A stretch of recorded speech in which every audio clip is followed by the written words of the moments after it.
The Severn Bridge is a motorway suspension bridge that spans the River Severn between South Gloucestershire in England and Monmouthshire in southeast Wales. It is the original Severn Road crossing between England and Wales and took 3.5 years to build at a cost of £8 million. It replaced the 137-year-old Aust Ferry. The bridge was opened in 1966 by Queen Elizabeth II. It was the first in the world to use the revolutionary concept of a streamlined bridge deck and inclined hangars. For 30 years, the bridge carried the M4 motorway. It was granted Grade I listed status in 1999. Following the completion of the Prince of Wales Bridge, the section of motorway from Ulverston in England to Magor in Wales was designated the M48.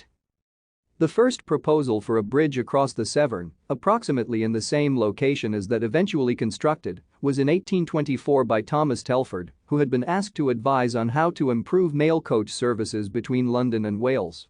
No action was taken, and over the next few decades the railways became the dominant mode of long-distance travel, with the Severn Railway Bridge at Sharpness being opened in 1879 and the mainline Severn Tunnel in 1886.